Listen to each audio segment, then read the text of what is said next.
Hey everybody, it's Laura Ellen Christian with AGE-u-cate Training Institute. Welcome. We're so glad that you're joining us for our kickoff for the year of our virtual road trip. I'm going to give it just a second to make sure everybody has time to pop in to the webinar, and we will get started in a second. I'm here with Maggie Keen, and I'll do an introduction for her in a minute, but you're in for a treat. Well, I maybe have hype music playing when I come in. I feel like as a baseball fan, I always feel like we should have like walk-on music or something, like I'm here in Chicago and we're Cubs ticket holders. And I always think I'm like, somebody thought either a lot or not enough about what their walk-on music was when some of the songs play. I'm like, so that's what I need, I think, Laura Ellen, is maybe some good walk-on music. Okay. So. I'm going to take that idea. We might have some good welcome music the next time. Yeah. Thank you, Julie. Oh, it's been painful, my friend. It has been painful. Go Cubbies. Yeah, a great intro to the chat. Thank you, Julie. So please, as you're joining us, use the chat to ask any questions along the way. There's also the Q&A box for that as well, or just use the chat to give shout outs or engage with each other. But anyway, welcome. We are so excited that you are here, and AGE-u-cate is excited to kick off our virtual road trip for 2022. If you don't know me, as I said, I'm Laura Ellen Christian. I'm the Vice President of Engagement for AGE-u-cate, of client engagement. And I come from 17 years in the senior living industry, where I was using AGE-u-cate programs as essential pieces of training and engagement for the industry. So for 2022, we're going to be hosting our VRT sessions every other month. And that is intentional for us, because we are committed to bringing solutions to industry challenges. And while it may seem like challenges continue to multiply in our industry, tackling them with intentional focus can often have really positive ripple effects for change or improvement in other areas. So to intentionally focus on something, we know that you don't have time to come to webinars every month, right? So these sessions are really going to be aimed at giving you practical solutions and downloadable resources so you can drive action before you come back for more. All right, so let's get started. I am thrilled to introduce you to Maggie Keen with Mission Care Collective. This is the umbrella company for My CNA Jobs, as well as Coach Up Care. Maggie serves as the Vice President of Corporate Development, and she is an expert at all things recruitment and retention. And as shared through our title of the session today, both of those are closely connected to culture. So without further ado, I'll turn it over to Maggie, and she is going to be talking about building culture and rethinking recruitment, onboarding, and retention to drive better care and a better workplace. Maggie, welcome. Wonderful. Yes, thank you, Laura Ellen, and Pam and Van and the whole team over at AGE-u-cate. I appreciate you having me here today. Can you see my screen okay, Laura Ellen? Yes, we can, and we can see yours. So I am going to fade off in the background, but still all here. Good. All good. If I can be of any help as you guys are going through this session today, if you have any questions, I have that pulled up here. I've got the chat up on the screen. So go ahead and type any of those questions in. We are going to leave some time intentionally at the end of our discussion today for questions and for an open discussion. This is not a topic that can be tackled in 1 hour, but we're going to do everything we can to start to dive deeper into this and unpack this here in 2022. So as Laura Ellen said, my name is Maggie Keen. I'm with Mission Care Collective. Some of you on the line may know our brand, My CNA Jobs. We have a new sister company as part of that collective, Coach Up Care and Mission Care. So 3 brands under that collective. So I've been with the team over here for the last 8 years.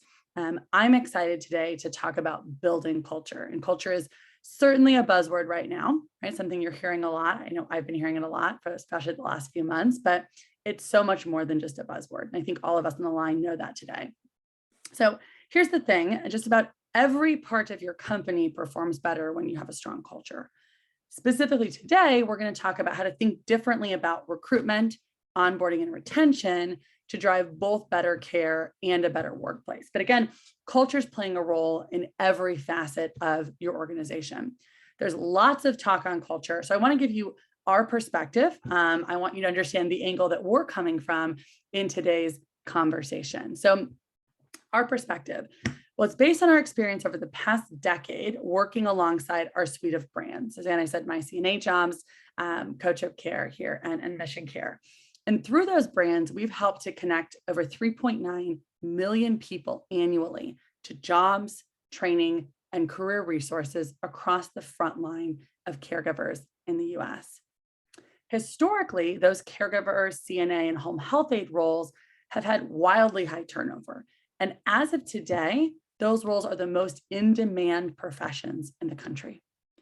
We're privileged to serve over 8,000 healthcare companies, and we see firsthand what good and also what bad culture does to a business. We hear it from both the worker and the employer. So over the past few years, we've navigated the challenges of COVID alongside all of you, navigated vaccine conversations, had countless discussions with employers, watched shifts go unfilled, watched directors of nursing working the floors in communities because they don't have the staff.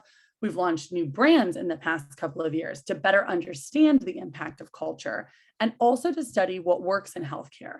So Culture Care and Mission Care are likely newer brands to folks here on the line. But high level, we've learned that we need more bridges in our industry, more people coming in to work in our industry, more people sticking around in our industry versus people that are coming in, having a poor experience and leaving. And we're seeing a lot of that. We've seen a lot of that, particularly over the last 2 years. So positively, see a massive opportunity for everybody on the line today. By rethinking our approaches to culture, we can unlock solutions to our massive labor issues. These are the issues we're all experiencing on the line right now, while also helping people get better care, which is a really neat double win for everybody on the line.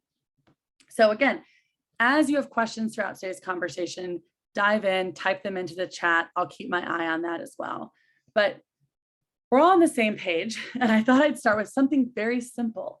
What is the definition of corporate culture? So here's a screenshot straight from the dictionary. Culture is defined as the philosophy, values, dress codes, etc., the behaviors, if you will, that make up the unique style and policies of a company.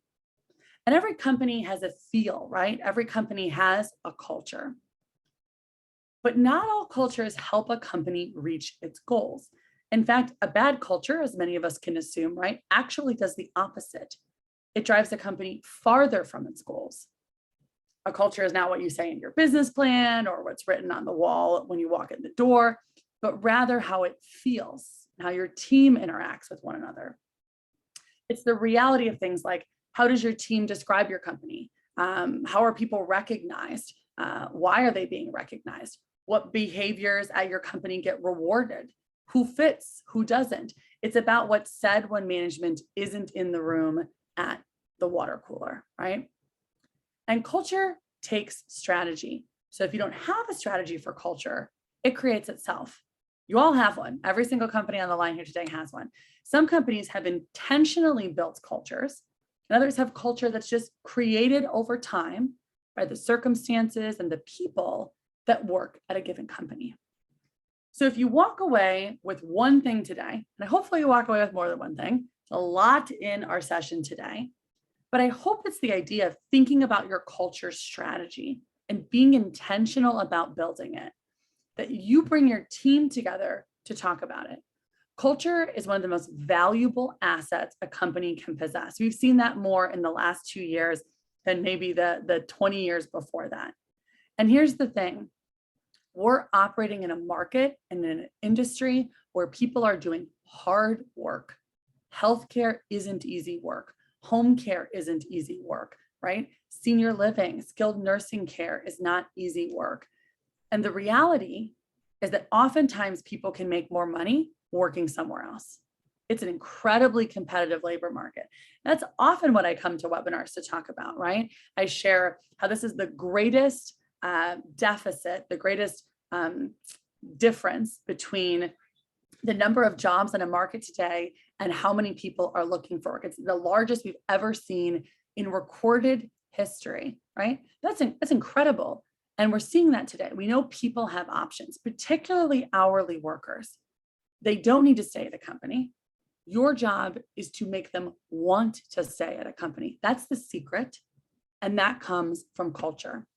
People stay because of culture, and people leave when there's a poor one. So although culture takes strategy, right? That's clear to us on the line. Culture isn't necessarily just what the boss thinks and what the boss feels, although culture does start with an intentional strategy at the top. There's lots of different theories on culture. There's a top-down approach, there's a bottom-up approach. Our philosophy is this: you want to build your culture around what you value collectively as a company. You want to set the stage for the behaviors that you want to reward, how you want to be perceived, and the workplace that you want to build. So leadership does set the tone, absolutely. Whether it's bottom up or top down, leadership sets that tone. But then it's about everybody else that's not those few people at the top, living it and bringing it to life. It's all about your internal champions and having those folks drive it home and drive forward the behaviors that you want rewarded, cascading throughout the company. So where do you start, right? This is all great in theory, but where do you start? So I'm going to give you two main building blocks. Building block number one, believing that people are the heart of it. People are the most valuable asset to a business. And you need to believe that every individual wants a next step, even if that next step is small. That doesn't mean that every CNA wants to become an RN, but it means that it's in human nature to want to grow. That could mean growing into the schedule that someone wants, doing work in the industry that you want. It could mean making more money. It could mean getting the right type of client, being more competent in your own role. Someone's next step can be small for some, and it could be very large for others. But it's this concept that everyone is looking ahead when it comes to their career. So here are some real stats. 94% of home care workers report access to further education is an important consideration when joining a company. 94%. None of these are small numbers. That's a big number, right? 88% of caregivers said they would feel more satisfied in their job if they were given opportunities to improve their skills through further education. Again, huge number here, right? 50% of new four-year healthcare worker graduates miss life-threatening situations due to lack of experience in education. Very concerning, right? 1 in 2. So outside of these stats, I can share firsthand that people leave the profession altogether because they're often put into a situation in which they aren't trained. We see people come into the industry, get a job in skilled nursing for the first time, and leave. We see people working in a home care setting that are thrust into a new environment, that don't know how to manage certain situations. They don't know how to manage spousal issues or parent-child relationships. They don't know how to manage situations when they're asked to do things outside the scope of their job, or they just don't have the clinical skills to do what they need to do. And it is because and creates a really stressful working environment. The reality is it's sometimes easier for someone to save face and quit than to speak up. And this is especially true for an individual working in an environment that doesn't live this concept of constant growth and taking a next step. So this is making kind of a bold statement here. And some people on the line are likely thinking, I work with a lot of caregivers and they are not looking for their next step. We've heard things like, this isn't a population that wants to learn, or you don't know my team, they're not looking to get ahead, or, and this is true, I have to strong arm my team to do any training at all. And we've heard that, right? And we see that in the numbers. And that's because as an industry, we really do compliance training. And we do that because we have to. We don't really do a great job at training for individual needs. And I say this very humbly, but we've talked with millions of healthcare workers. We've read way too many studies on culture and what it means. This concept that everyone wants a next step is a building block. You want to get behind this concept, and it's unique to the individual. And this is one of the places where culture starts. This concept of building a stronger team and thinking outside of a one-size-fits-all strategy to help your team take their next step. And again, that could be unique to each person, could be small for some and large for others. Building block number 2 is having a clear mission, clear vision, and the values in which your company wants your team to operate. This is where you start. You want to orient your team around who you are and where you're going so they become a part of it. They feel a part of it. And they understand the behaviors that you recognize and why you're recognizing them. I'm going to give you an example from our own company here at Mission Care Collective. So our mission is all around changing the culture of care. And our values are build, serve, and innovate. Everyone on our team can recite this, but they also live it. It's part of our recruitment process. It's part of our onboarding process. It's part of our day-to-day. We actually use one of our brands, and I'll show you this in a second, Coach Up Care, as our own employee engagement tool. We use what's called our Bravo board. And there's a couple of screenshots here on the page. This Bravo board is built inside of Coach Up Care, and we make it available and open to our entire team to recognize each other. They can award points to their team, and they can turn those points, they can turn them in for cash for different things. There's gift cards, there's a fun leaderboard that sparks a healthy competition among teammates. When they give points, they also publicly state what they're giving the kudos for. And before they can publish it, they have to hashtag and include a company value, right? So serve, for example, that's one of our values. It's about serving each other. It's about serving the industry, and it's about serving our clients. So this is an example of culture in real life that's intentional. So here on the left-hand side, Chris on our teams, shouts out Jessica and says, serve, hashtag serve. Kudos to Jessica Allen for the great service she provides to our client. Great teammate, right? And he chooses to include this GIF in there. Lindsay, Jack, Yvette, all on our team, adding points to that, chiming out. I agree 100%. Great job, Jessica. Thank you, Jessica, right? You see people commenting on that. On the right-hand side here, Matt comes in and says, Lindsay, thanks for helping answer numerous hiring event questions from a current customer, right? 5 points there, serve. 3 other team members, Sean, Elena, Celeste, jumping in, adding more points to that as well. This is a living example of setting the stage for your team, and then the people, your team, actually living that out. Now that we've talked a little bit about what culture is, and once you have your foundation in place, you then need to build business strategies around it to really build a workplace that people want to join and people want to stay, right? That's what we all want on the line here today. I had 3 conversations this morning with clients and partners on this, right? It's not just about getting people in the front door. It's about stopping them from walking out the back. It's about building a place where people want to be. You want more people applying. You want more people knocking on your door because they've heard you're a great place to work. And when your team gets multiple calls for other jobs each week, and that's happening, you want them to not even think twice. You want them happy and content and fulfilled in their role. So we're going to talk about recruitment strategy, systems, and perception. And we're also going to talk about messaging with recruitment. We're going to spend a little bit of time on onboarding and talking to that on a person level with purpose and the strategy around approaching problems with onboarding. And then we're going to talk retention. So pathways, keeping a pulse on your team, and building that community that we're talking about. So if you're a note taker, I know the team at AGE-u-cate is recording today, but this is where I might jot down one actionable strategy from each of the slides coming up here. So we're going to give you a philosophy to think about and then some action items. So again, as Laura Ellen said, part of the reason they're spreading out their virtual road trip presentations this year is to give you an opportunity to actually implement some of those action items, take them back and put them into practice with you and your team after today's session, with the goal today of helping you strengthen your workforce.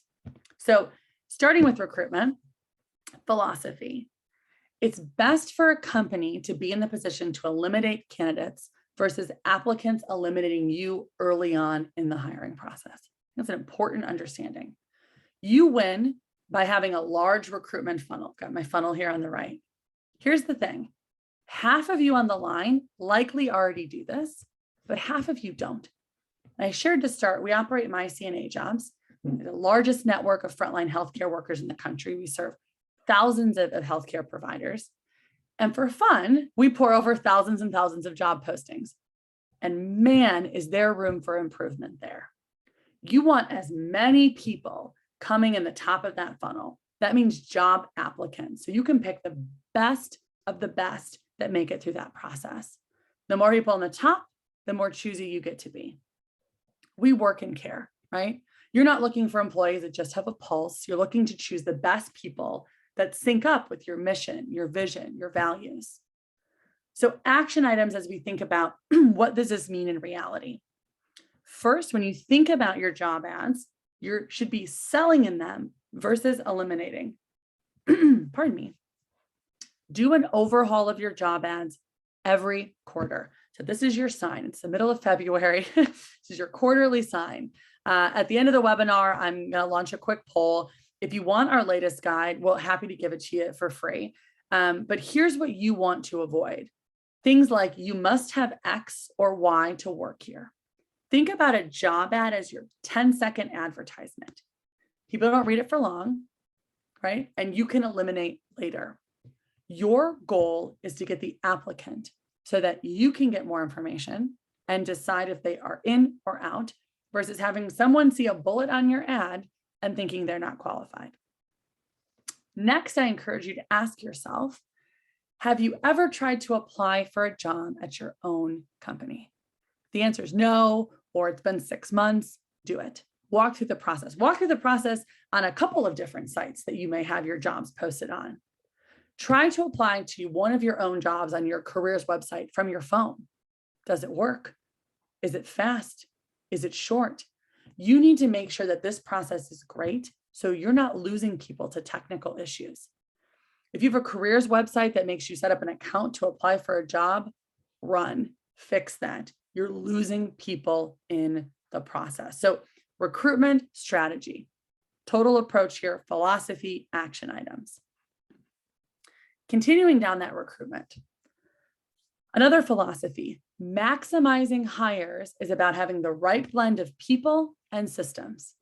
Too much automation can deter candidates, and no automation or systems is not scalable, right? And this is, again, learning from us, things that we've seen across thousands of healthcare providers all across the country over the last decade. The baseline here is that you need to have an applicant tracking system, right? We ran a survey this last August or September, and a third of home care agencies did not have an applicant tracking system in place. We still see about half the industry overall not having one.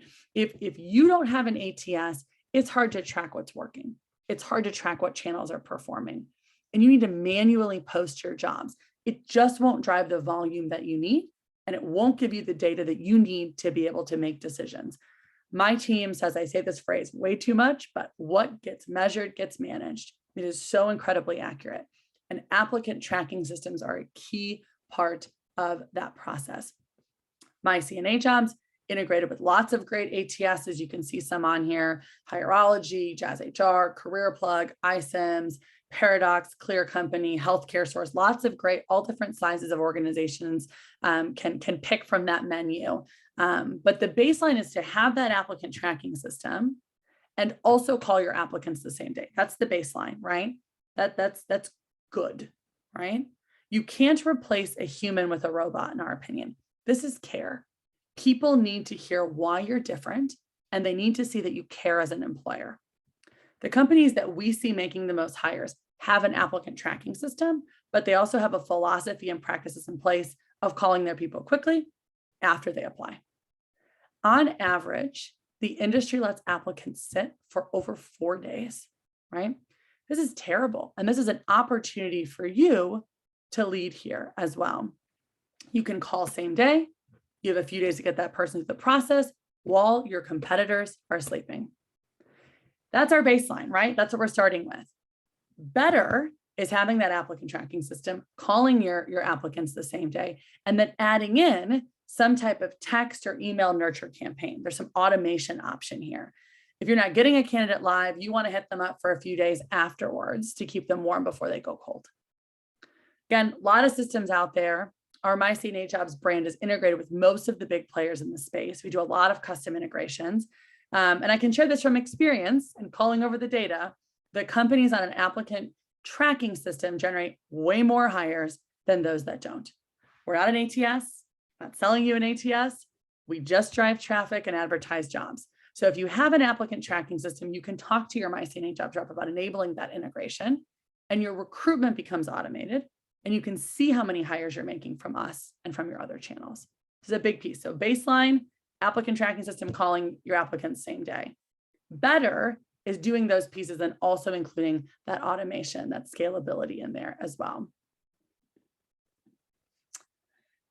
All right, next, let's talk perception. So much of why a candidate applies is not just a quick application, which is great, or a great job, which is also great, but it's knowing who you are.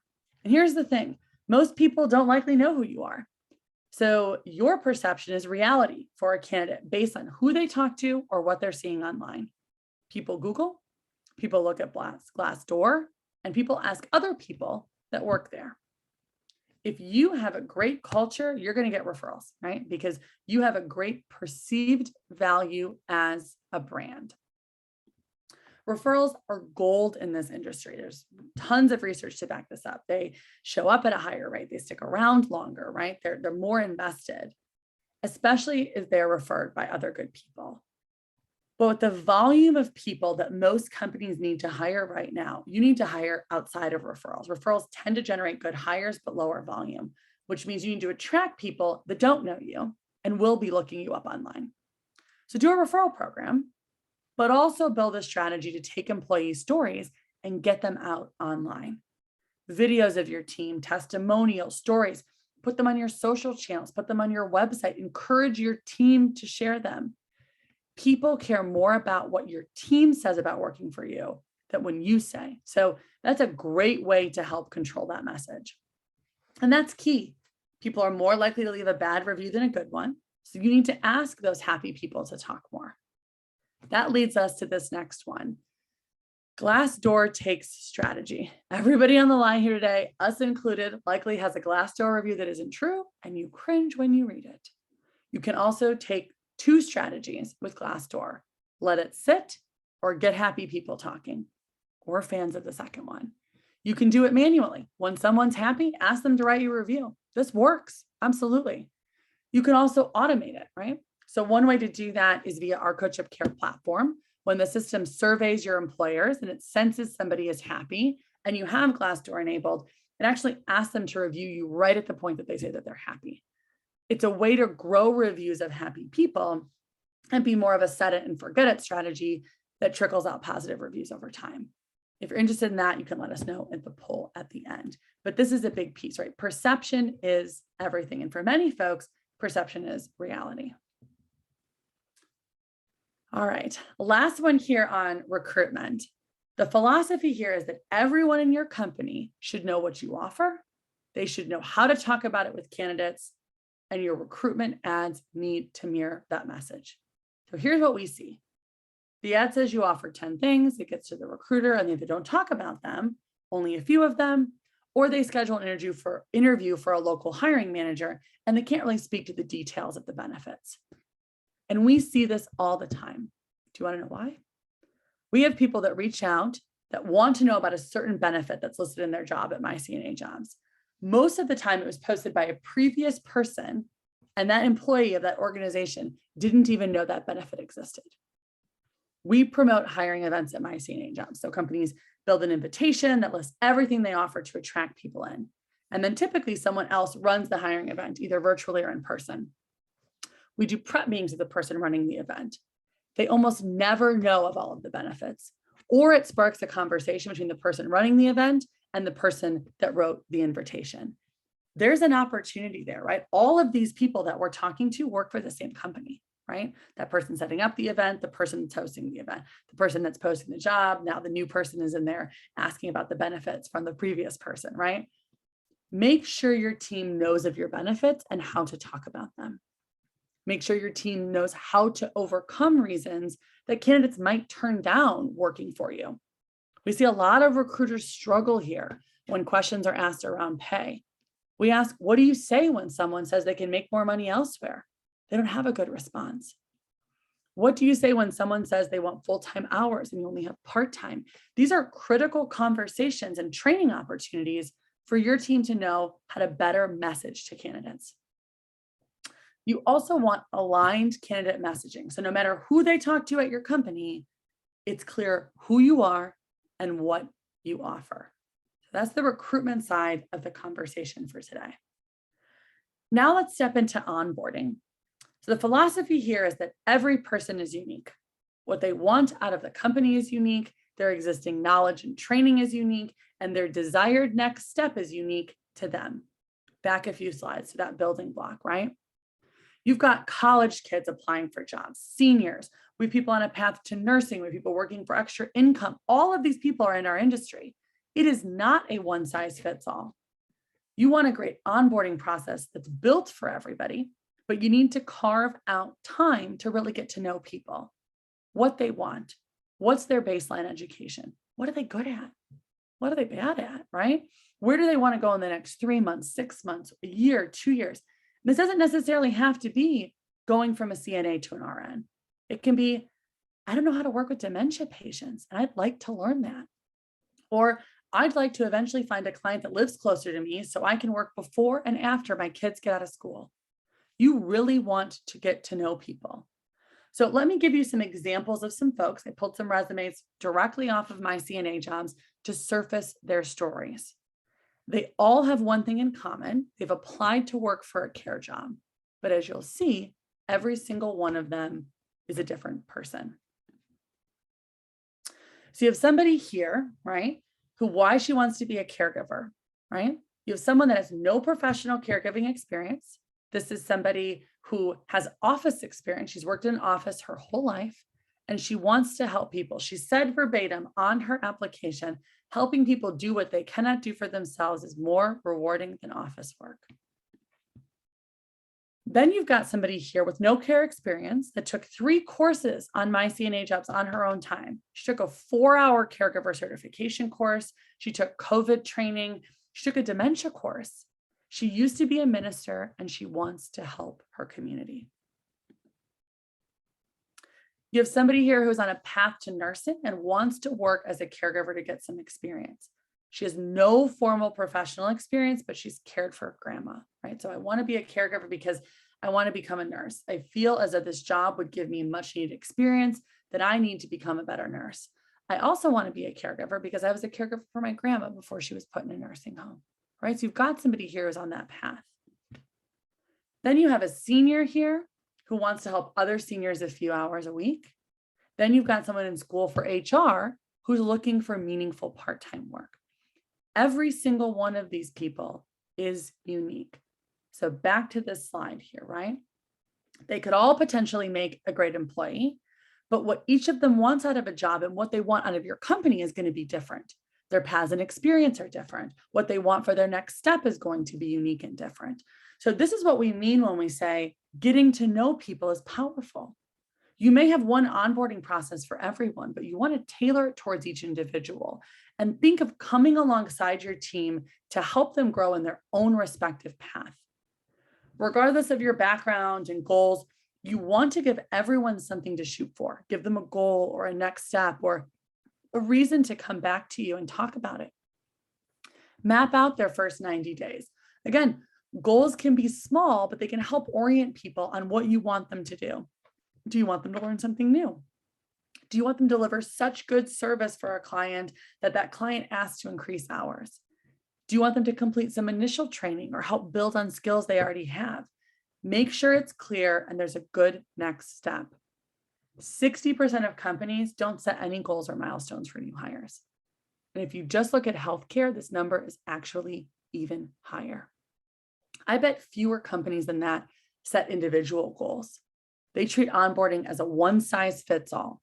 Employees that are given goals out of the gates that are suited for them are more likely to stick around longer. There's also power in mentorship, and becoming a mentor is a career pathway in and of itself. There are tons of studies on this. One I was reading reported 87% of companies surveyed, and this was a big multi-industry study.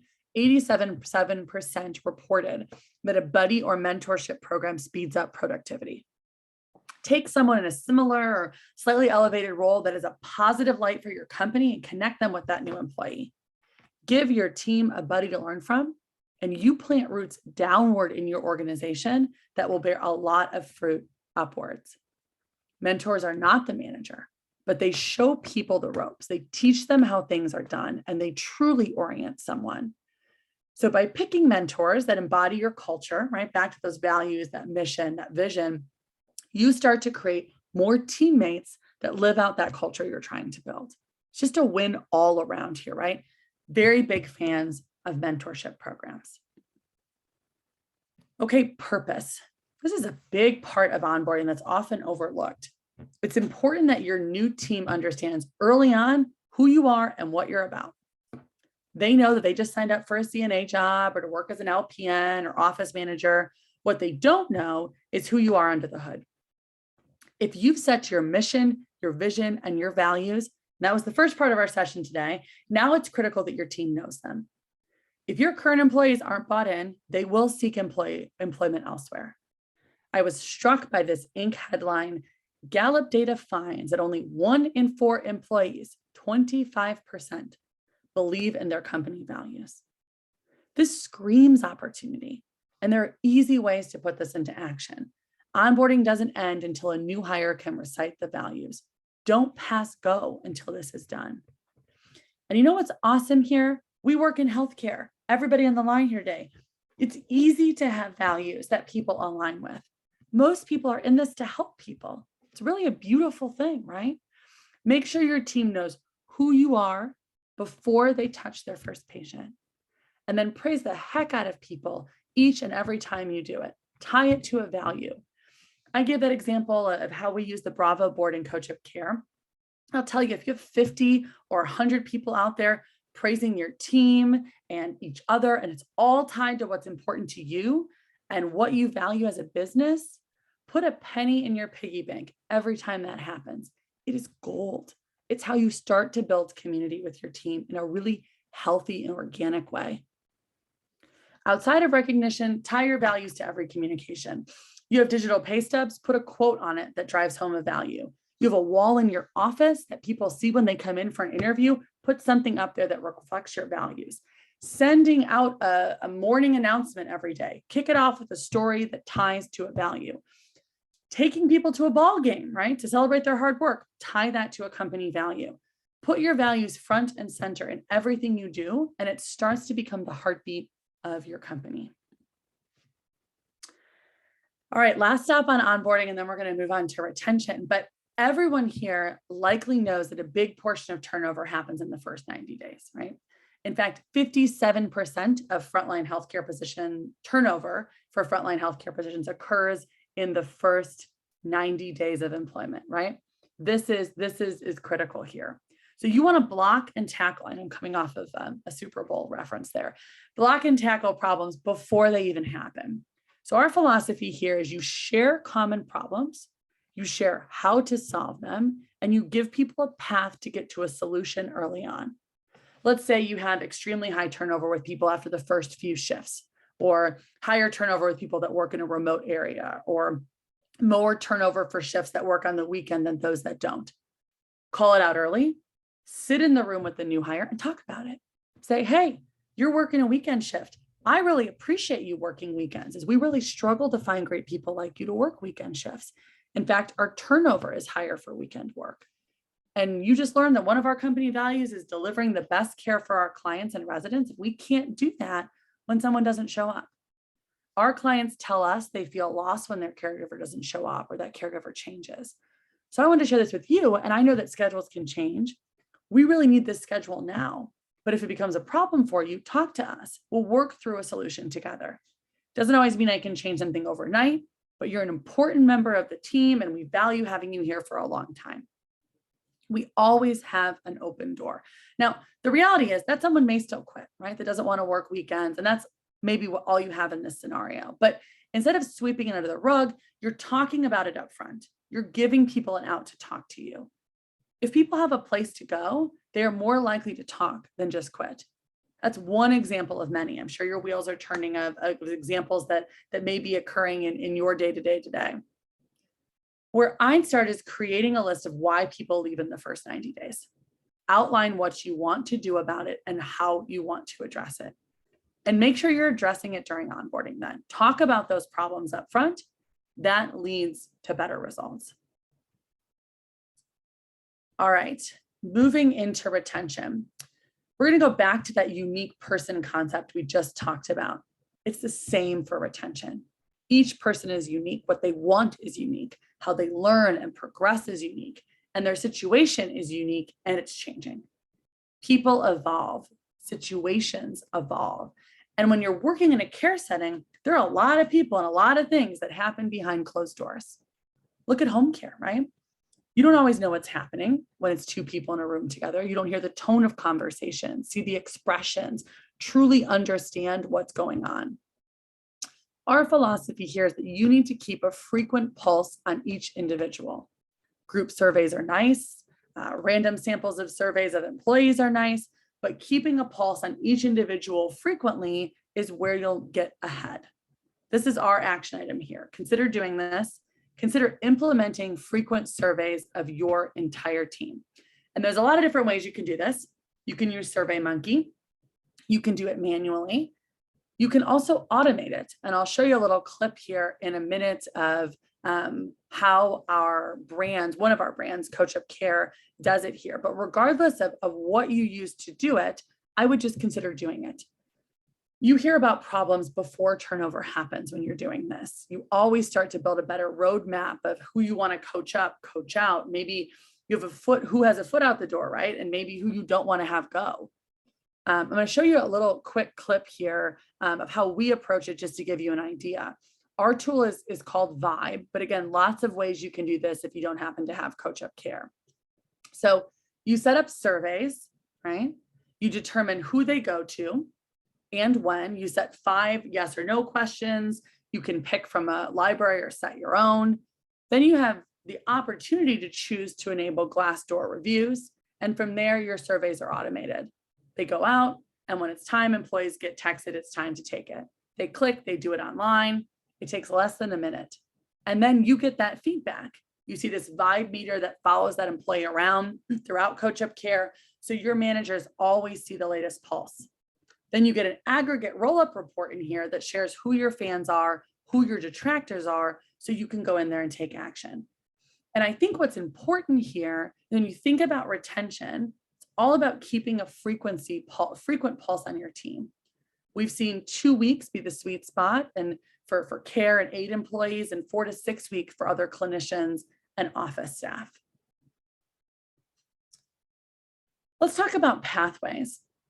Our take on pathways is, again, centered on the individual. It's centered on recognizing that everyone's step is unique. And if you can open your mind a bit beyond the jobs or roles that you have in your own company and think about a person's pathway, you can actually open the available pool of people for you to recruit from. So the example I gave earlier of someone pursuing an HR degree, right? A next step for her may be to learn how to use a Hoyer lift for her job, right? How to use a Hoyer lift. But it could also be taking a company paid course to get the latest HR trends or help her on her personal path to better understand where HR is going as an industry. For the retiree I shared, her next step could be how to learn how to better manage an angry or combative patient while also helping her find work that's closer driving distance to her house. As you'll see here under the action items, what's important is you want to sit down with your team. In healthcare, I think this is more frequent than other industries. Let's say quarterly, and map out what next steps look like. This gives people something to shoot for. It opens a dialogue, and it gives you an opportunity to show you're invested in your team and for them to really feel supported in who they are and where they're going as individuals. Last few pieces here, and then I'll open it up for questions, of course. So if you've heard us speak before, you'll always hear us say that there's no silver bullet when it comes to recruitment and retention. And that's true, but man, I have to share, if there's a secret to any of this, right? It's this up here on our last slide before we go over to Q&A. It's community, right? It's about bringing people together. It's about opening up conversations. It's about connection. It's about healthcare jobs, and especially home care jobs being so isolating. It's hard work. It's tiring. And again, we've seen time and time again at My CNA Jobs, our care community, we've seen millions of them in our network that want to talk to each other. It's almost therapeutic in a way. Building community drives engagement. And here's our philosophy on it, right? Companies with high engagement are more profitable and they have lower turnover. It's a double win there. But I recognize that building community isn't easy. It takes time, it takes strategy, and it takes creating a hub where people can talk. But it's powerful. So your action item here is to think about how you want to bring people together to talk about what you're doing in your organization. I'm going to give you 2 resources in our own toolkit for you to noodle. One is join us in our Caregiver Connect Facebook group. There's lots of caregivers lifting each other up in this group and talking. It's really neat to see. The other is to think about building your own company communication channel. I'm going to show you how we do this through our Community Connect channel here, again, inside of Coach of Care. But this is a little bit different, right? A manager, a leader can post a status. It can even add a video, right? This is where you're saying something to really drive home those company values. You post it, it gets in the hands of your team. 96% of users opt in for text alerts. People see it, they engage in it, they comment on it, they're brought together. And that's the whole concept of community here, right? It's giving people a place to hang out and be brought together to build on your culture as well. So I know here as I pop over to the poll, Laura Ellen, I don't know if that's something I'm able to launch or if that's something you need to launch on your end. Let me figure that out. I'll get it going. You ready for it to go live now? Yeah, if you have it, that's great. So as I pop this up here, so there's a couple of different resources that I talked about during today's conversation. I saw somebody come into the chat asking about our slides here. So any of all of the above that are interesting to you, if you'd like a copy of that job post guide, if you're on the line today and you're looking for another partner to recruit, happy to follow up with My CNA Jobs pricing and info on a demo. If you're looking to engage and retain, happy to follow up with Coach of Care pricing and a demo there. And then if you're interested in our Building Culture guidebook, and that's actually structured around everything that we talked about today, our team is in the process of pulling that together. And as soon as that's available, we can get that out to folks as well. So we'll leave that up for a few more seconds and give folks an opportunity to complete that. But I'm happy to answer any questions that folks have. I know AGE-u-cate and their team is going to be recording today's session. And so I know that's something that'll be shared as well for future slide references too. But I know none of these things happen in a vacuum. I know none of these things happen by themselves. So we talk about recruitment, we talk about retention, we talk about onboarding. All of these are pieces that pull together to create and help to emphasize the culture that I know so many folks are focused on building there. So I will go ahead. I know some folks are completing that, but if there's any questions that folks have, or Laura Ellen, if you or your team have anything you want to chime in on here, I know especially on the training front, I'll go ahead and pass that mic over to you. Great. Wow. Thank you so much, Maggie. So much great information. I took about 2 to 3 pages of notes here. Scribbling stuff down and taking pictures of some of your slides. But as Maggie said, we will send out the recording if you want to rewind and fast forward and find those pieces that really struck to you. I'm going to close the poll in about 5 seconds here. So please grab your answers. We've got several of them in already. So now's your last chance. But I really connected to a lot of things you said, Maggie, but I wanted to highlight a couple that I jotted down. And one is that you said is you can't replace a human with a robot. And I think that is so true. And sometimes in our world where we move so fast with technology, we can get caught up with the latest and greatest, and we forget about the value of simple human connection. So that's something that I really took away from your presentation, and how to weave that into every single step of this process of recruitment and especially retention, of the importance of connecting with people. Yeah, and I think Julie just chimed in with that too. So saying, hey, there's a comment that our industry needs to leverage the soft side of benefits of working with the elderly, which is, Sarah, I was just sharing on a personal note before I joined today's call, my adorable little 90-year-old Irish Nana just moved from the independent living to the assisted living at her community where she's been at for 6 years. And our whole family, my mother, the adult child, right, has been navigating that. And there's a lot of elements to that and a lot of people that impact her experience there as the consumer and as the patient. And, you know, this is a family who's all medical, everyone in my family is, including my Nana, and seeing those experiences of those caregivers truly make or break her experience in that community, right? Somebody not coming to help her give her showers, somebody, you know, not telling her there's this fantastic activity that's happening right down the hall. Those are things that are quality of life, right? They're patient care impacts that they have there. And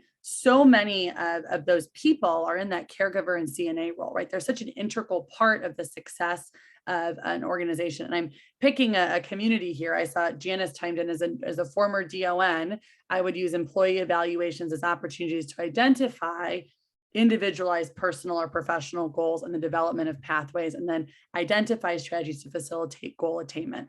I'm going to copy and put that on a slide. Yeah. I mean, that is so dang cool, but it's true, right? Like, it is so, so true. At the end of the day, that's great. There's so many organizations that aren't doing that today that are, and I think part of this we can all appreciate is like, it has been exhausting to be a person for the last 2 years, right? Forget being in healthcare, forget being on the front line, forget being in some of, you know, serving some of our most vulnerable populations in our country, right? All of those are layers to like the exhaustion that folks feel. And I think we've gotten away from, you know, folks that may have had goals around this 2 years ago that have implemented it. And everybody has a different path and people have options. I've been here for 8 years talking about the recruitment crisis, right, that we're facing. We're also facing a retention crisis. People are leaving our industry and they can go somewhere else who is to another industry that is creating a pathway for them, that they do see an opportunity in and an opportunity up. And so often we don't hear that from the job seekers and the caregivers that are coming into our industry. So I love that you did that, Janice. That's fantastic. So that is, and it made me think about the statistic that you shared of 60% of organizations don't set goals or milestones for new hires. And some people might say the feedback there is time, right? That's a lot of what we hear. And one tip that I'd like to share or for people to think about is, how can you capitalize your time, right? We talked about training and how the industry is, you know, as a whole in the past has been focused more on compliance training. However you're focused on it, you've got to invest time in training, right? One way or the other. And so think about how can you use training and how you're engaging with people as opportunities to identify what might be a passion for someone. So it made me think about a client of AGE-u-cate that shared she uses the Dementia Live program as part of her onboarding process. And she pays attention to how people engage with it. And it shows her people that are passionate about working with people living with dementia. And so then she can be strategic, right, as how she is assigning those employees to her client base. That drives client satisfaction. It drives job satisfaction, but it also helps her identify in that relatively short amount of time where she's getting a lot of things accomplished, how she can best position and have ongoing conversation with folks. So think about it in those ways, not one other thing to do, but how can I weave time to have meaningful connection with people into how I'm already connecting with them. It doesn't have to be another hour-long meeting. You can weave those questions into how you're already connecting with them. And there's so many, I mean, there's so many times where all these things are so connected, right? There's so many opportunities where, you know, time and dollars invested in good recruitment and onboarding will save you money and turnover and increased engagement later, right? There's, you know, the fact that I think our most recent study showed that it's like 71% of agencies had turned away a case because they couldn't, 79%, so almost 80% had turned away a case that they couldn't staff because they didn't have enough people. Like that was it, right? Like there's real bottom line business numbers tied to the investment of this time and in recruitment, in onboarding, in retention. And it's a challenge. And I think I was talking to an agency owner this morning and I was struck. He's really a fantastic guy who's kind of like doing all the right things, so to speak. And he goes, he's even hired someone whose whole job is really to serve as like a caregiver advocate or liaison between caregivers and his team. And he's a single location agency owner, right? It's not a big, huge network, but he's seen the value of if he stays on top of and has that pulse reporting on top of his caregivers, he can get ahead of issues before they turn into something really big that's unsolvable or before somebody walks off of the job, right? And he's learned that those dollar and time and investment spent on that is helping him do that. He's also getting a lot of data and inputs right now and saying, hey, how do I take that information and make that meaningful, right? What do I say to somebody who is dissatisfied? What do I say to somebody who is really happy? How do I keep them happy, right? So that's kind of the next evolution of that as well. But as I talked about early on, some of these are things folks might be, Janice, that's great, saying, hey, I'm already doing a version of this, or I'm already doing exactly what you're suggesting. Awesome, keep doing it. But there's probably quite a few folks in line who aren't doing that today. And this is what we're seeing, collectively across thousands of organizations is driving those metrics that people want to see. Mm-hmm. And I've got a question here, Maggie. So just because you are so connected, I think, to industry trends. So do you see the industry trending out of shift work mentality and rigid schedules and cultures of organizations restructuring for more flexibility to attract and retain frontline staff? I've seen more of that in the last 2 years than I've ever seen that in the 8 before that, I would say. Absolutely. There are companies that are getting really creative, right? So what can we do here? Meeting people where they're at. And some of that is, whether we like it or not, is a product of like, you have to be because your workforce isn't working that way anymore.